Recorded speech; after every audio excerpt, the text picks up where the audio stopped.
Today, we will talk about the renowned Global Workspace Theory, or GWT, and you will try to understand how consciousness is viewed as a theater.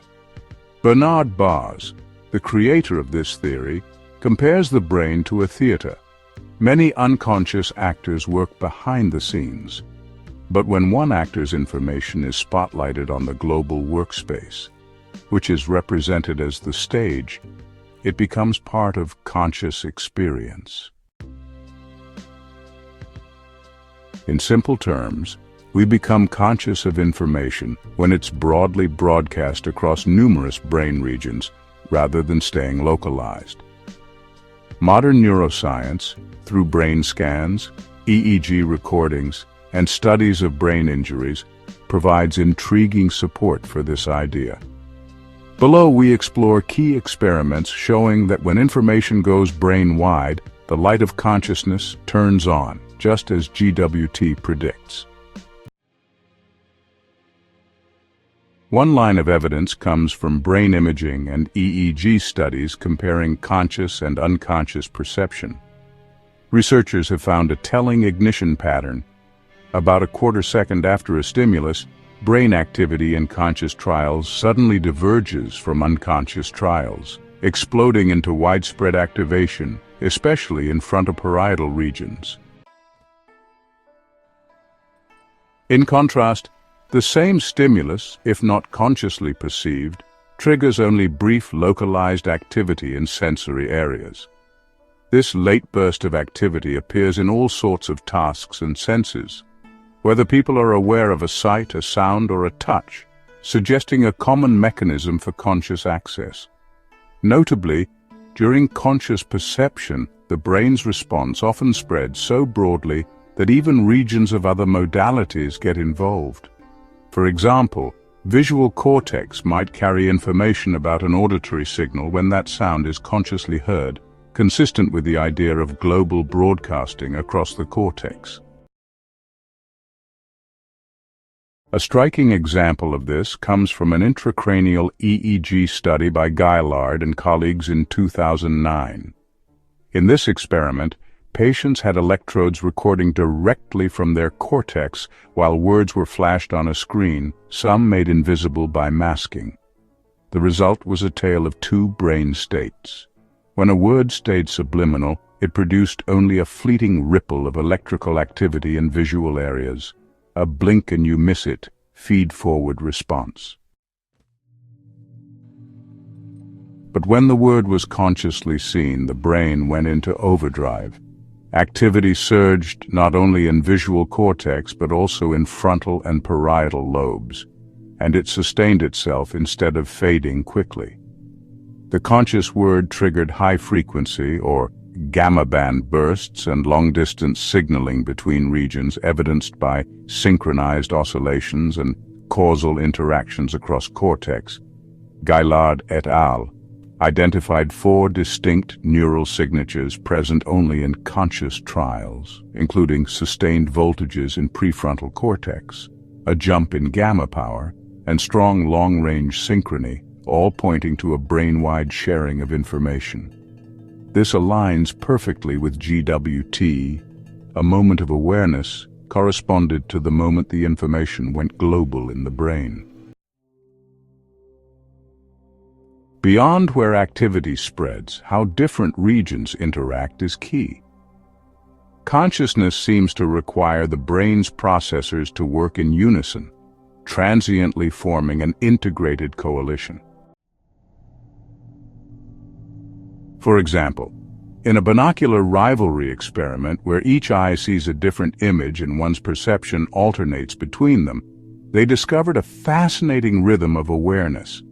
Each time the perceived image flipped, a wave of coordinated high-frequency activity in the gamma range swept across many parts of the brain, especially linking frontal and parietal areas, all tightly synchronized at a slower theta wave pace.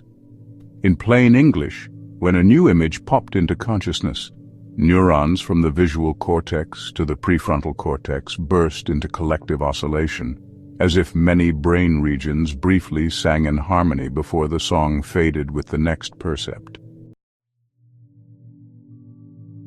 The authors suggested that these theta-timed gamma bursts continually disintegrate and reintegrate large-scale neural assemblies, essentially refreshing the global workspace at 4 to 7 cycles per second.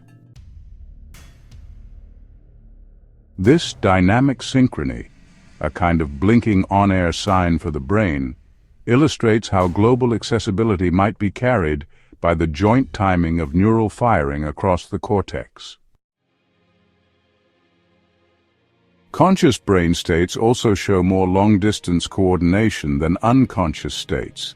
In awake adults, EEG and intracranial recordings reveal distant brain regions synchronizing their activity, even hippocampus and frontal cortex oscillating together.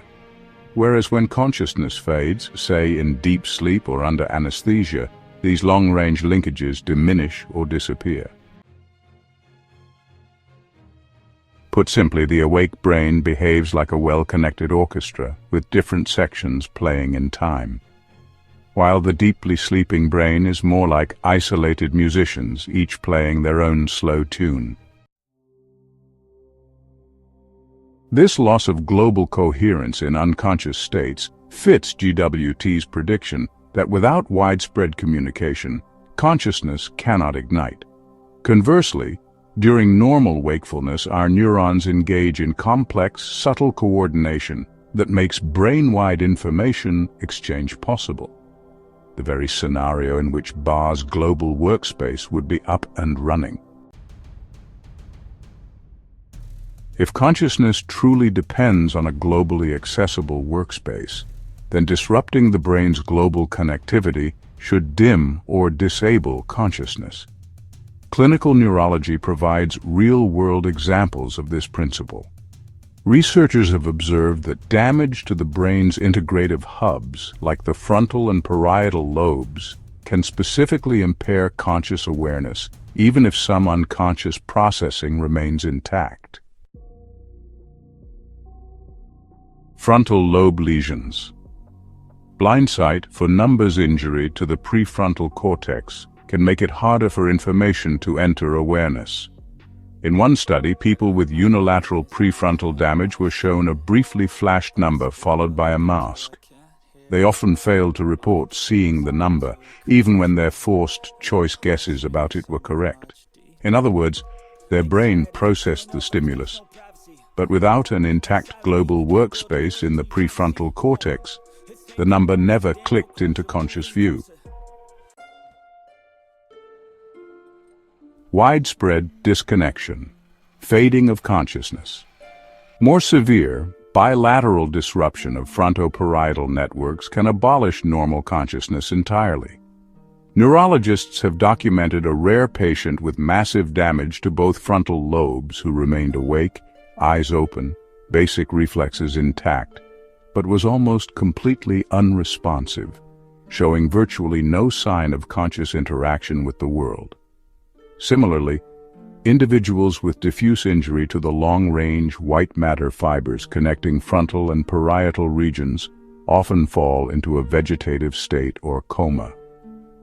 In these cases, the communication highways of the brain's workspace are broken. The lights are on in isolated pockets, but the global stage goes dark. Intriguingly, studies have found that recovery from such disorders of consciousness is heralded by re-established connectivity between the frontal cortex, thalamus, and other cortical areas, as if the brain's broadcasters are coming back online.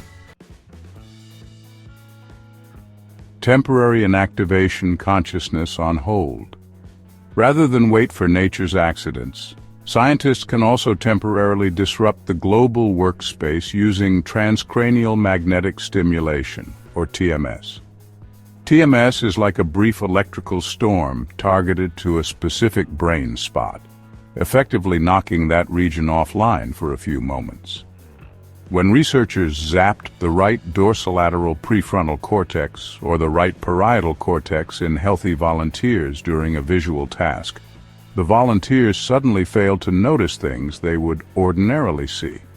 For instance, in a flicker change detection task which involves spotting a change between two images, A rapid train of TMS pulses to the right frontal area made the change invisible to participants. As soon as the temporary interference ended, conscious perception bounced back. These virtual lesion experiments show that if you interrupt the brain's broadcasting hubs, conscious awareness can flicker out, even though the eyes and lower sensory areas still receive the input. Restoring connectivity, bringing consciousness back. Perhaps most dramatic are cases suggesting that reactivating the global workspace can restore lost consciousness. Neuroscientist Nicholas Schiff and colleagues in 2007 implanted electrodes to stimulate a patient's central thalamus, a deep brain hub with widespread cortical connections. The patient had been in a minimally conscious state for years. With periodic deep brain stimulation over months, the patient gradually regained abilities. He recovered consistent functional communication and signs of self-awareness, effectively waking up thanks to reignited brain connectivity. Similarly, animal studies have shown that stimulating the central thalamus can snap animals out of anesthesia, suggesting that jump-starting the Thalamo-Cortical circuits can switch the brain back into a conscious mode. Such findings, while preliminary, are powerful hints that the ingredients for consciousness were present but inactive, and that by re-engaging the global workspace, the conscious mind can re-emerge. From brain scans and EEG readings to patients with brain injuries, the evidence paints a consistent picture. What differentiates conscious awareness from unconscious processing is the brain's degree of global integration and communication.